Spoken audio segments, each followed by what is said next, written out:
Sealed Appellee, Mr. Burleson. I didn't hear you. It's time, we're calling your case. Okay, you ready for me to go? We're ready for you. Okay. May it please the court. The appellant concedes that there is a presumption that the public has a common law right to inspect and copy judicial records. However, there is a limitation. It's not absolute. It's a presumption. In Nixon versus Warner Communications Incorporated, it's 435 U.S. 589 on page 597, 598. A court may deny access to records if the records become a vehicle for improper purposes. For example, the common law right of inspection has bowed before the power of a court to ensure that its records are not used to gratify private spite or promote public scandal through the publication of the painful and sometimes disgusting details of a divorce case. This case is a lot more than just a messy divorce case. Gratifying spite is what happened in this case. When the defendant learned that my client was going to break up her affair with him, he did everything he could to destroy her. In fact, even contacting family members, and including a 14-year-old, then a 15-year-old daughter with text messages designed to get revenge for dropping him.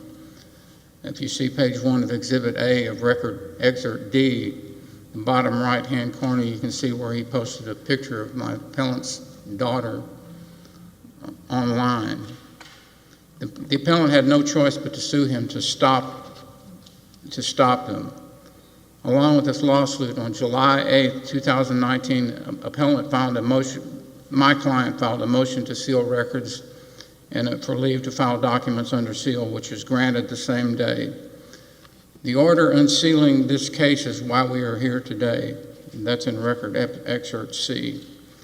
The defendant went on to post intimate pictures of my client on a pornography website, which brought in the internet porn websites as additional defendants in the website in the lawsuit. It also charged the defendant with a felony under Texas revenge porn statute, and he eventually pled guilty to a misdemeanor harassment charge. This is a unique case, unique in that after researching, I could find no other cases in the Fifth Circuit dealing with a victim of a revenge porn appealing an order revoking or denying the sealing of the case by the district court. My survey of Fifth Circuit cases pulled up 2 cases in which revenge porn is mentioned. However, they were not cases on which the plaintiff was appealing the denying of her sealing of the case. I surveyed all the cases cited by the Appellee and the amicus curiae in their briefs and found no case dealing with the subject. Are there measures that the court could have done and that you all could have requested short of sealing that would have protected your client's interests? Filing pseudonymously? Yes, there are measures that would have protected her, some such as giving her a pseudonym or... Did you all ask for that? No, sir, we did not ask for that. I didn't think so, and I guess I was wondering if there was a reason. The case was sealed almost 10 days after it got in. I'm estimating about 10 days, less than 10 days after. You didn't need it because you had the broader remedy. Sir? You had the broader remedy, so you didn't need to file pseudonymously. I didn't quite understand, but it was sealed, and I just assumed that... You don't need a Jane Doe sealed case. Right. Right. I didn't feel like there was any reason to change anything, and just...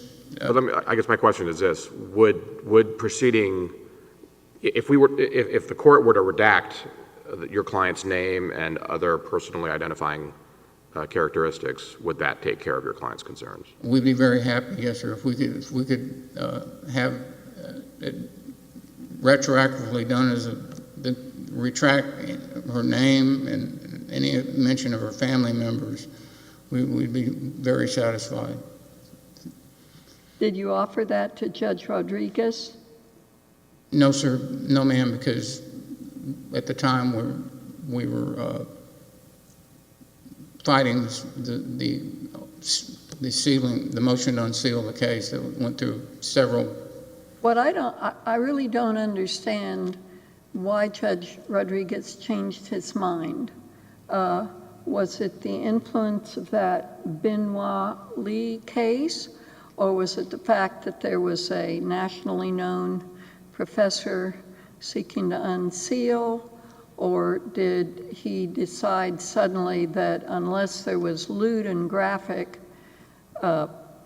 photos in the record, that all this other embarrassing stuff about the situation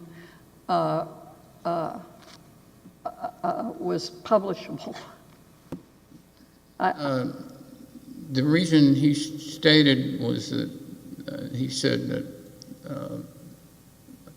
it would just be narrowly, I believe it was narrowly tailored, and then only certain things would be sealed. I don't know why he changed. All he said was lewd and graphic, and he said that a couple of times when he decided to unseal, and yet nothing had changed. In fact, if anything, a lot of bad stuff had happened in the meantime. So that's why I was pretty surprised. I'm kind of in the same corner because, like I say, I had gotten used to being sealed, and all of a sudden, Mr. Volokh filed this motion, and we're in the middle. All of a sudden, we're in this middle of this argument on whether or not seal or unseal the case. But I must say, to some extent, the horse is out of the barn, and that is because of the negligence of the district court and the negligence of this court. Because Mr. Volokh apparently found out about this because when the contempt hearing, I believe, was held, either that or the temporary injunction ruling got into the legal press, notwithstanding the sealing. Yes, ma'am. You know that. So all of those allegations are already out in public. Then, very mysteriously, our court apparently published either your brief or the opposition, the appellant's brief, notwithstanding the sealing order in this court. I didn't even know that, but thank you for informing me. I just found out about that yesterday. So I don't know what's wrong. It's one thing for courts to talk about unsealing cases where the parties have agreed and where there aren't such dramatic family and privacy interests involved. But in a case like this, it's very hard to understand why the court screwed up. But on the other hand, once the horse is out of the barn, what does that mean for your client? Not good. Not good. Let's put it that way. But I at least like to leave here today with getting her getting a pseudonym and hopefully retroactively, and retracting the names of any family members that were published. And that's my fallback goal. I understand that continuing it to be sealed is going to be a difficult battle, but nevertheless, I'd like to try anyway. Was there any mediation or kind of discussions with you and your opposition about how your concerns could be met and what they perceive as their needs could be met? Yes, I discussed it with the appellee, and he's in agreement that redaction, and he wouldn't oppose a redaction and a pseudonym for my client. All right. Anyway, as I said, this is a very unique case, and the only thing, be honest with you, the only thing I could find anywhere near it was in California case called Doe versus Elam.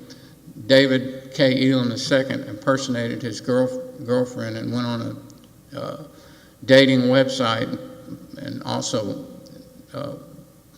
posted intimate pictures of her on a pornographic website, pictures in a video.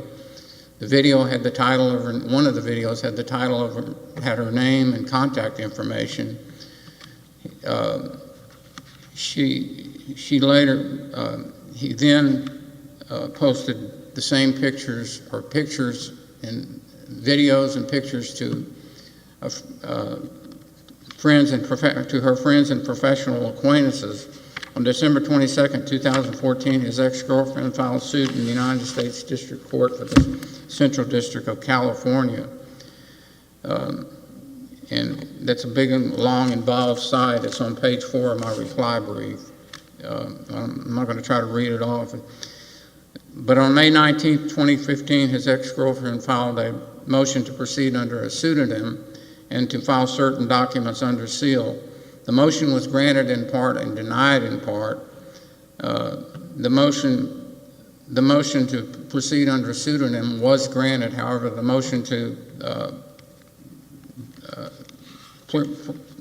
the girlfriend's request for a blanket order to file documents under seal was denied because the court said she did not present any evidence where they could make a decision on whether to file a blanket or grant a blanket order to seal it.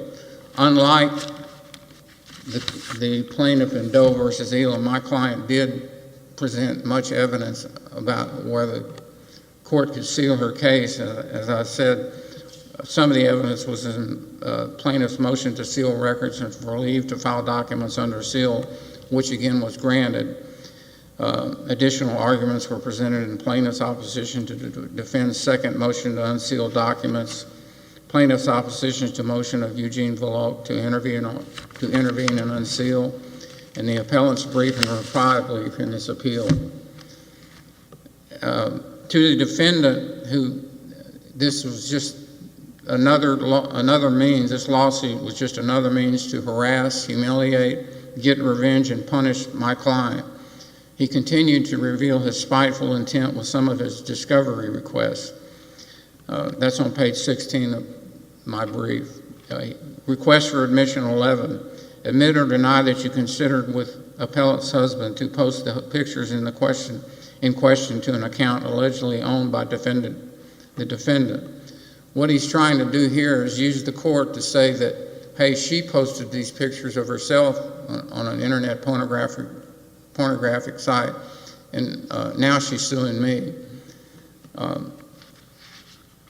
Says, request for admission 18, admit or deny that you had an extramarital affair with Jason and a British Special Forces soldier while you were on a work trip prior to your relationship or during your relationship with the defendant. This is another attempt for him to use the court to try to get spite, vacate his spite on the the appellant. Finally, request for admission 19, admit or deny that you are in danger from an international drug cartel during the month of December 2018 as a result of your thwarting a terrorist attack during one of your work trips. My client is a flight attendant for Southwest Airlines. She's not an undercover agent or something like that, contacting Mexican cartels. He's just using his imagination for spite.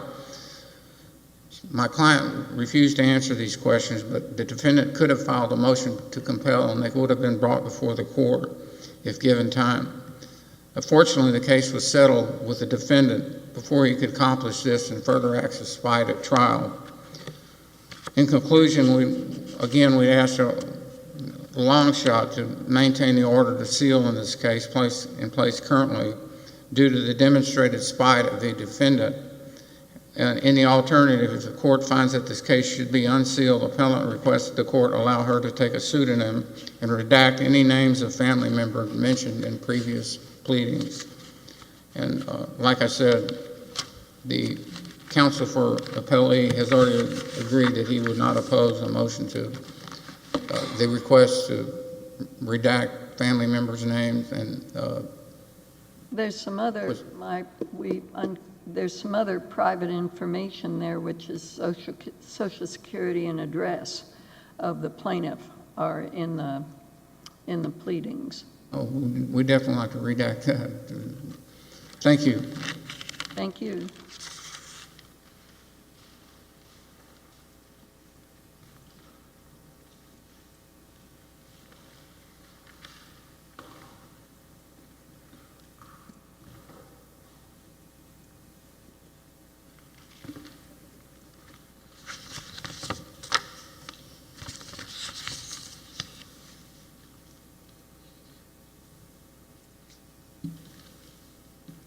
Good morning, and may it please the court. My name is Nora Browning on behalf of the appellee. The district court meticulously reviewed 1,121 pages of documents, line by line, for exactly one reason: to determine if anything was so private that it must be sealed from the public. It found nothing. This court should only overturn that finding if it finds that the district court abused its discretion. We ask this court to find that it did not, for two reasons. First, the facts favoring the public's presumptive right of access is significant in this case. And second, this information is already public. And just last year, this court reiterated the principle that public information cannot be sealed. I would first like to start where the appellant left off, discussing the defendant's attempt to gratify his private spite in this case. The documents that were unsealed in this case were pleadings and orders from the judges, which cannot be said to vindicate the private spite of the defendant in this case. Further, I've read a lot of the discovery. Are you drawing a distinction between the plaintiff and defendant's pleadings and court orders and discovery requests? yes, Your Honor, the discovery requests are not in the record. So the defendant's counterclaim is fair game for unsealing? Yes, Your Honor. Why?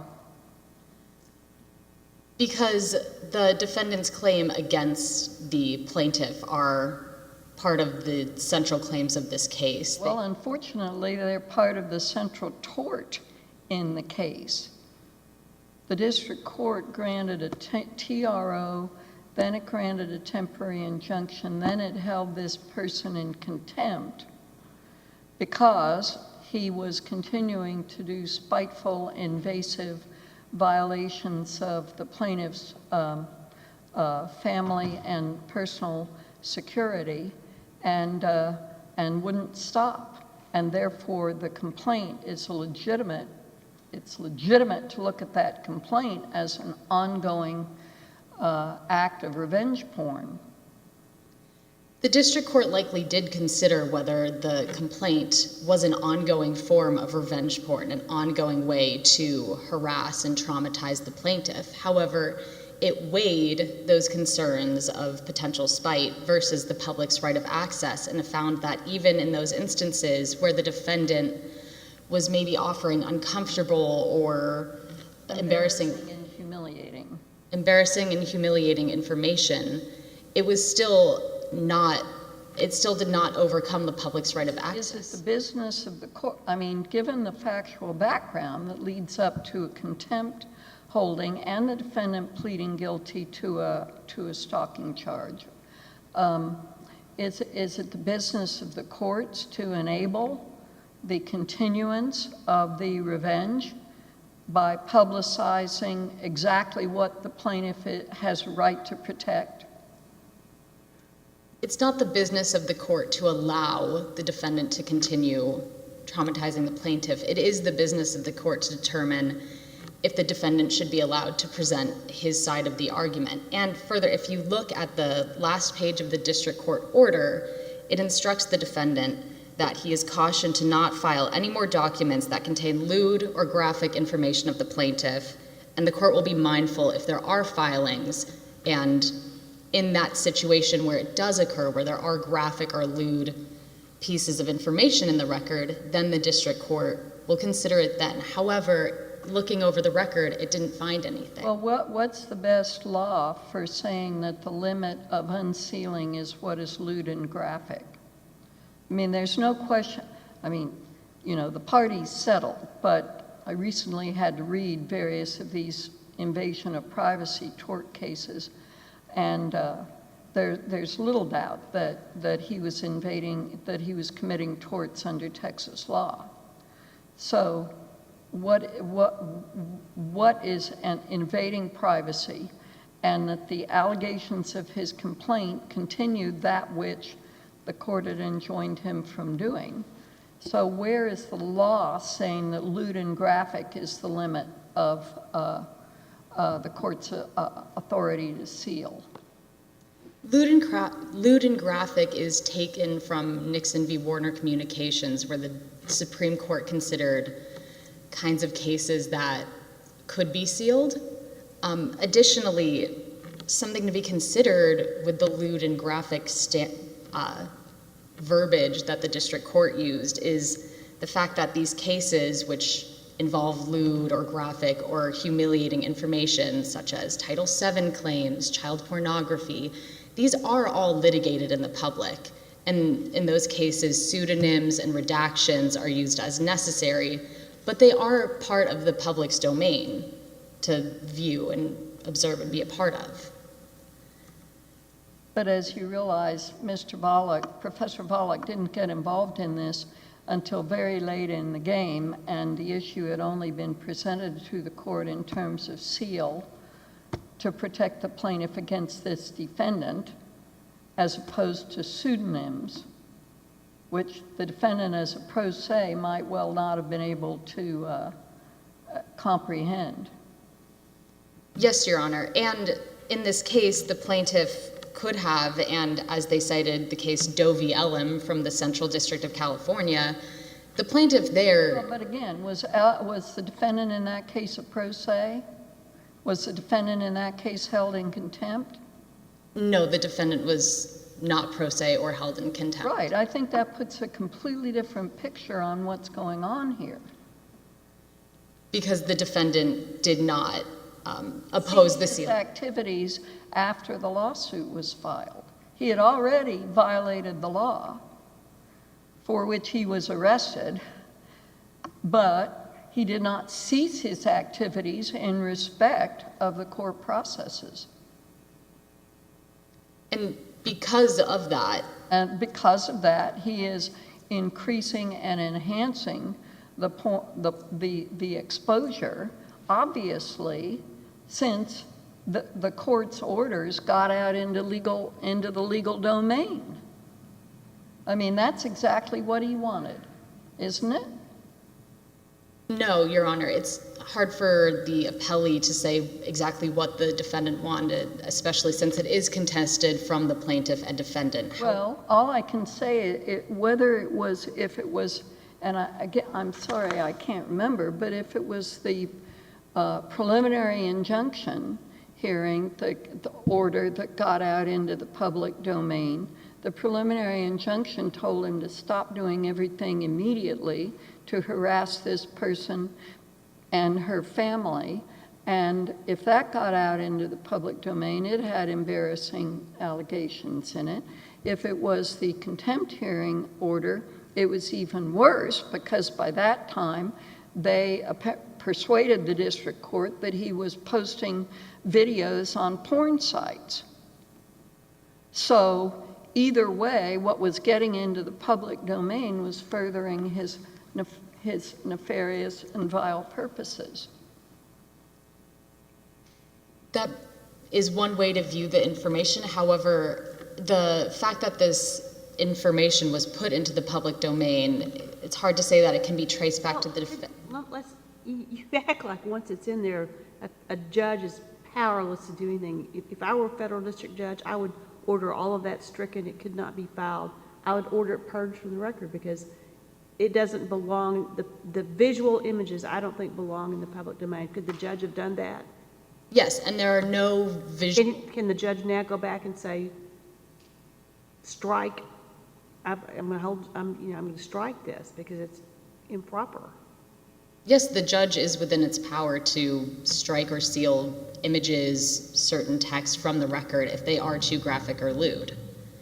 And the court has to do a line-by-line balancing test, which they did here, and it found none of those pictures or those texts were lewd or graphic enough to strike from the record. Well, but my speaking for myself alone, I do not think what is criminally obscene or lewd or what's the lesser, under pornographic, under any other, is the limit of what is covered by the torts in question. I think that's plainly not the case, because this fellow was going after a young teenage daughter, after the husband, after a friend whom he threatened. I see that I'm out of time, may I please? Well, please, I mean.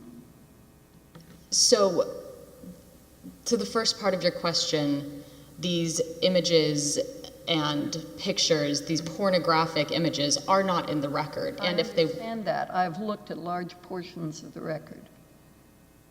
The issues related to the... But I'm saying that the legitimacy of sealing was not limited to videos or photos. Yes, and that's true, Your Honor. It is a balancing test. Okay. And if the court has no further questions, I will cede the time to my co-counsel. Thank you.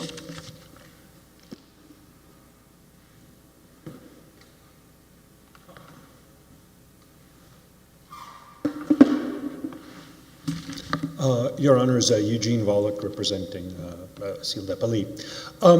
So, Your Honor, if I may respond to your questions. So the main material that Appellee seeks are the court orders and the material that forms the foundation of those court orders. The complaint, for example, the motions to seal, the responses to the motions to seal, and the like. You ask about the counterclaim. We believe that the counterclaim, as a pleading in the case, is essentially a portion of essentially a complaint on the other side, is also something that needs to be available to the public. It is a judicial document. In the words of the Bernstein case from the Second Circuit, I believe in 2016, the complaint is the cornerstone of a case, and a counterclaim is another cornerstone, the cornerstone of the responsive case. And in the Bernstein case, actually, that case was dismissed by settlement within just a couple of weeks after the filing. Nonetheless, the court says that it's important for the public to know. What was Bernstein about? This was a financial dispute, although with... That's the point. We don't have any revenge. We don't have this in the context of revenge porn, which is probably why you wanted to write about it. Your Honor, actually, to the extent that this is relevant, the reason I wanted to write about this case is because of the possible First Amendment violations in the injunction, preliminary injunction in the TRO, the question of why it was sealed, and also the magistrate judge's suggestion that I be barred from writing about it. So I think under the standard legal meaning of revenge porn, the counterclaim is not revenge porn. The counterclaim does not contain... The allegations in the counterclaim are pretty horrible. Yes, Your Honor. They contain allegations of personal... Well, that's my point. I mean, that's my point. That's precisely what the guy is doing. He's investing... He's manipulating the courts to further his revenge against the plaintiff. I mean, he's a pro se. I suppose the court could have imposed Rule 11 sanctions on him or something. Your Honor, as the Chief Judge Richman suggested, if the court really thought that these filings were entirely out of place, it could have stricken them from the record. That would have stripped them of statuses. But as it was, as soon as he filed, as you know, as soon as he filed that counterclaim, he gets hauled off by the police, or approximately at that time, and the whole thing gets stayed because the court is very concerned, legitimately, about his criminal procedural rights. It gets stayed for about 18 months, so there's no reason, nothing happens for that period of time. Yes, Your Honor. And nonetheless, it could have been struck. I think the court did not strike it because it... Well, nobody asked the court to strike it. And we're in right, novel territory, for sure, and the whole thing was allegedly under seal, although somehow the orders got in the public domain. Do you have any speculation about how that happened? Your Honor, I do not. Yeah. I first saw them on Westlaw, so presumably at some point they were accessible to Westlaw's web crawlers or Well, such. one of the briefs on this appeal got into Westlaw, despite our former chief judge having granted a sealing order. I mean, we've got a serious procedural problem of our own, frankly.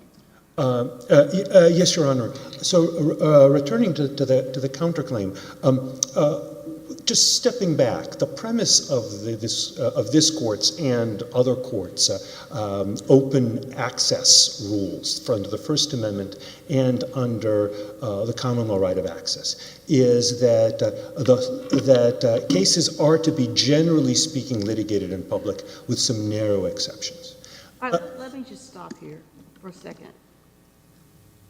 People are being harmed here, unquestionably. Is there some way to meet what the information you need to write about what you want to write and protect this family? Your Honor, had this case been filed as pseudonymously in the first place with a suitable motion? Given where we are right now. Your Honor, I'm not sure that the law generally permits retroactive pseudonymization. I've been studying this. It turns out some courts say absolutely not, and other courts say, well, all right. I would have no objection if there's a motion for retroactive pseudonymization, or if this court retroactively pseudonymizes. I would not personally render any objection to that. And in fact, courts sometimes do say that one merit of pseudonymization in those fairly rare cases where pseudonymity is appropriate, one of the merits is precisely that the public could see virtually all that is going on, but without the names of the parties. What do you do with what's in the public domain? Would you abide retroactively and not publish the names and redact what's in your possession and not publicly make that available? Your Honor, I don't feel comfortable stating that I would feel bound by any retroactive pseudonymization, because I think just as a matter of First Amendment law, people in my position, people who write about cases, are entitled to write about whatever it is that is in the public domain and that was at the time that it was available in the public domain. So you're saying if the district court errs in putting something in the public domain, the courts are powerless to fix it? Your Honor, there is a disagreement among courts on this very subject. So the Seventh Circuit recently stated, to be sure in a non-precedential order, in a case called, I want to say, Singh v. Omar, that retroactive pseudonymity, I'm working from memory, is an oxymoron, is a contradiction in terms. On the other hand, this having been said, I'm aware of cases, there was recently a district court case, as well as an orderless, opinionless, but order from the Ninth Circuit, retroactively, I think, pseudonymizing. Why don't you file a 28J letter and provide us with all these citations? Your Honor, it would be a pleasure. I would definitely do that on retroactive pseudonymization. You know a lot more about these things than we do. Kind of you to say so, Your Honor. I will definitely do that. To go back to the oxymoron point, Yeah. I think it's an oxymoron because, at least as far as the world is concerned, whoever had access to the documents before the pseudonymous redactions, retroactive, already have it. They're not taken away. But it is effective, obviously, in terms of the going forward. The court documents would stop using the names. Yes, Your Honor. It's just a matter of people have what they have, and they have certain rights to do what they will. But at least the court can stop the spread, if you will. Yes, Your Honor. And in fact, there are court decisions quite routinely that without revising the record, at least say in the opinion, there's no need necessarily to mention the names of the parties. Okay. And I just want to make sure, I think I've heard you say, and seen you write in the briefs, no objection to any of this type of redactions, not just names, but any anything that's personally identifying. Oh, as to redaction, yes, Your Honor, the names of the other, of the family members, anything that's... Pictures, addresses. Yes, Your Honor, I would consent to that. As to the retroactive pseudonymization, I would not object to it, although, again, I wouldn't necessarily endorse whether that is permissible. And again, the 28J letter will indicate.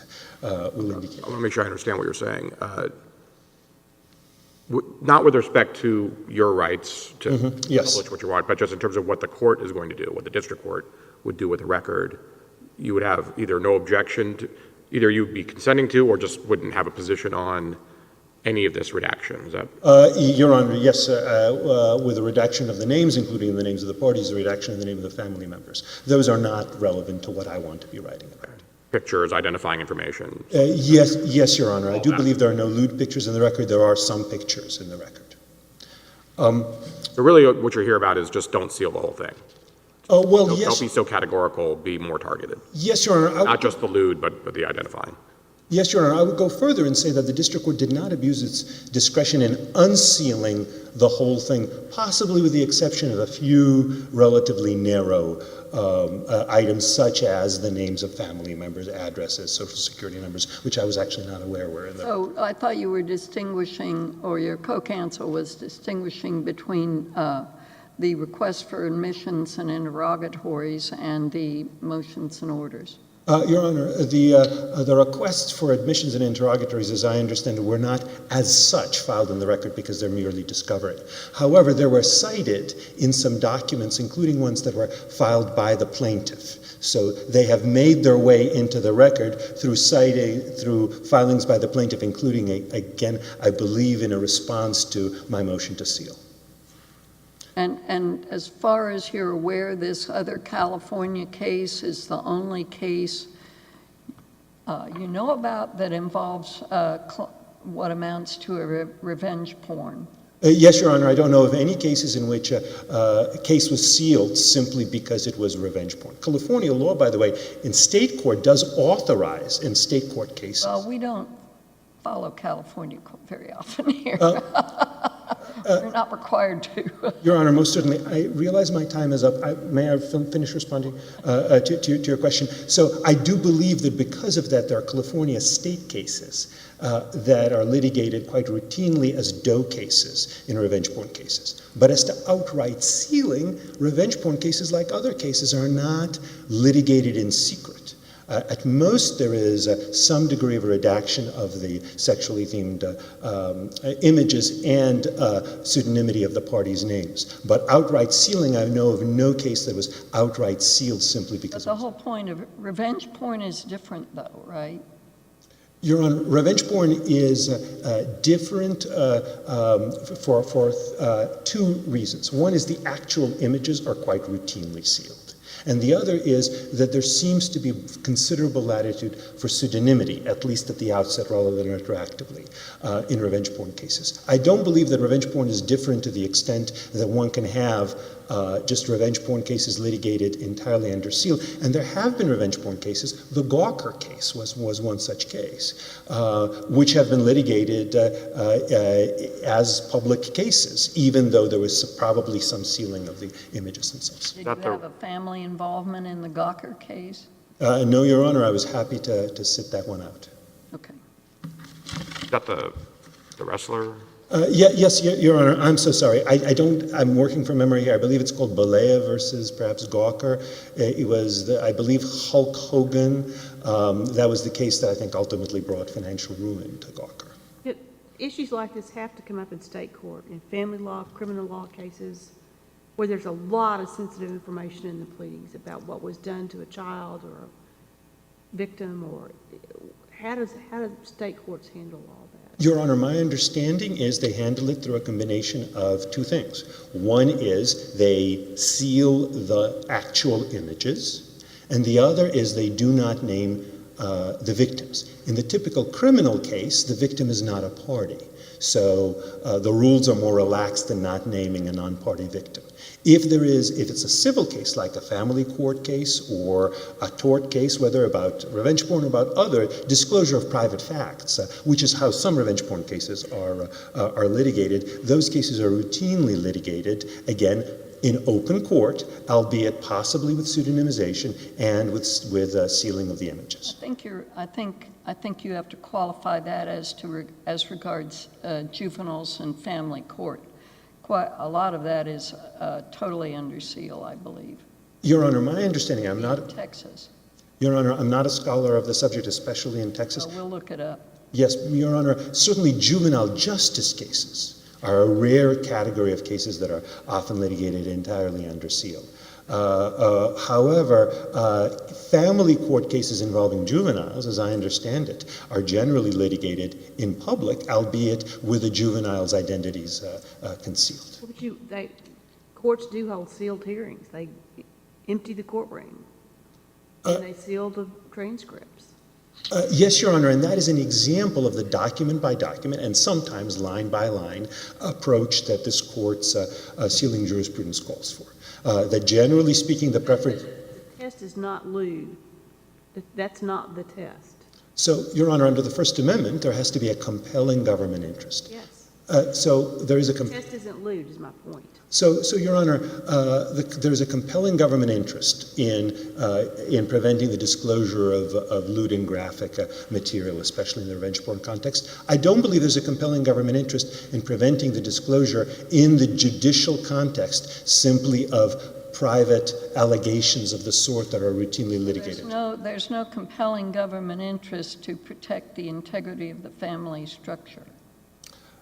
Your Honor, I would say there's no compelling government interest in protecting against disclosure of legally relevant allegations having to do with supposed improprieties. Returning to the criminal cases, for example, it's quite routine in a criminal case for a person to be prosecuted for alleged sexual improprieties, of course, in that case, criminal sexual improprieties, and all of that is a matter of public record, even though that could be extremely embarrassing to other family members. There are great lengths to not identify the child or the person, pictures, names, that's generally speaking.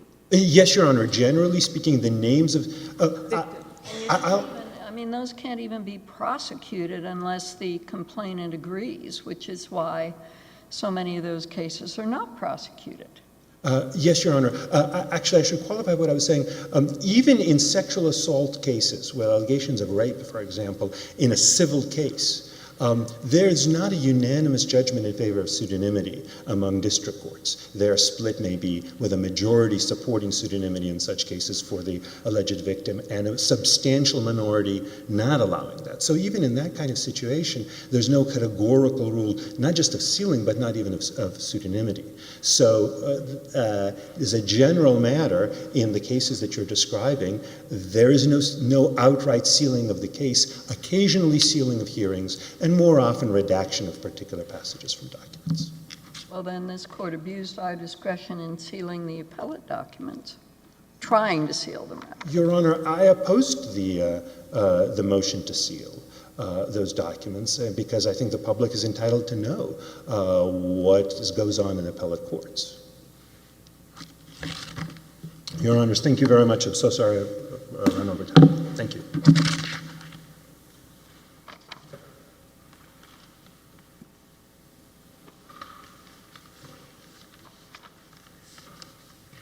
I don't have much further to say other than to say that revenge porn and what's associated with it is unlike any other tort in that it's an attack directly on the victim. Really, like any other crime, I should say crime, because think of all the other crimes or torts. They're not even slander or libel. You're just saying something bad about the other person, but revenge porn is we're directly attacking that person. And thank you very much for hearing me out today. That will conclude today's arguments. The court is in recess until 9 o'clock in the morning.